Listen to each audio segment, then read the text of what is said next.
Hi everyone, Mr. More Sewing here.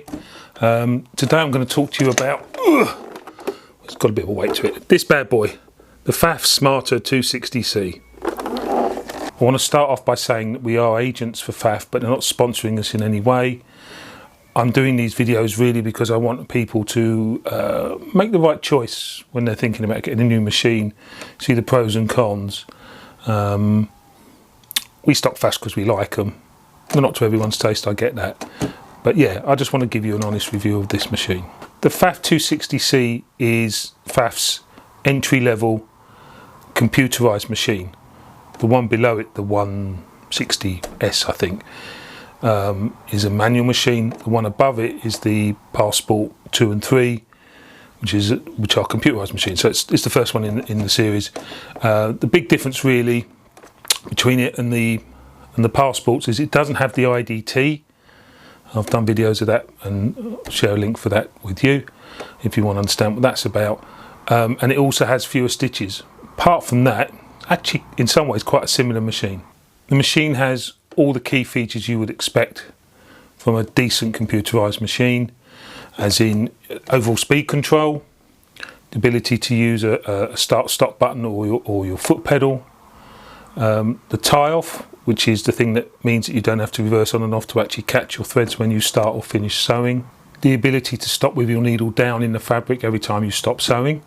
There's a button, you just press it, and every time from then on the needle will stop down when you stop sewing, which means you can pivot, just lift the presser foot and pivot.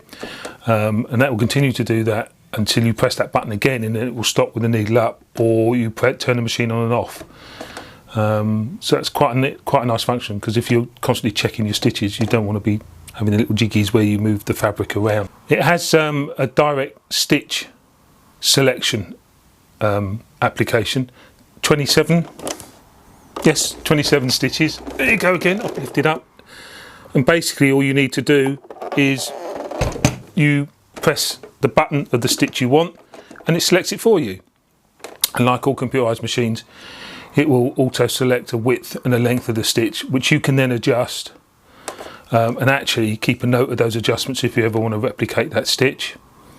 It has a needle threader, and it also has, when you wind the bobbin, when you flick the bobbin winder over, don't know if you can hear me doing it, flick the bobbin winder over, it automatically disengages the hand wheel.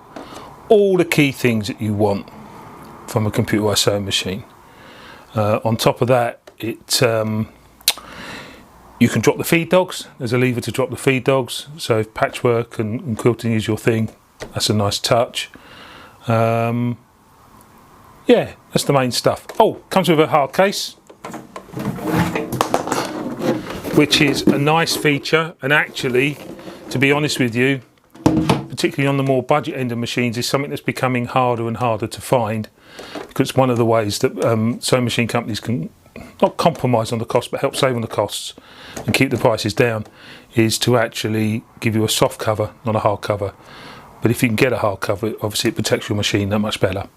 Also, in addition to in the direct stitches is a one-step buttonhole, which is really nice. And I think, no, actually the mechanical machine below this does have a one-step buttonhole facility. But, you know, as with most computerized machines, this has a one-step buttonhole. Stitch quality is great and the machine is really easy to use. And in many ways, you can't say fairer than that. In terms of things that aren't so great, there's a couple I can think of. Like most top-loading machines, oh yeah, this machine's a top-loading bobbin as well, so you can see how much thread you've got left. As with all top-loading machines, there is a chance for the bobbin case to jump if the threads get tangled, but that's easily fixed. It's just jumped out of a clip, you just need to put it back again. I might do a video on that actually while I'm thinking about it, because people have asked. That's one thing. It's not a deal breaker. As I say, it's quite common for all top-loading machines. The other thing is some people find it hard that the take-up lever is actually and at the side and not at the back. So you don't put your hand around the back to lift the take-up lever, you put your hand to the side, and some people struggle to adjust to that, but actually I think it's an advantage because it means the back of the machine is completely flat. You know, I'm going to lift it up again. It's got a good weight to it, which is also a good thing.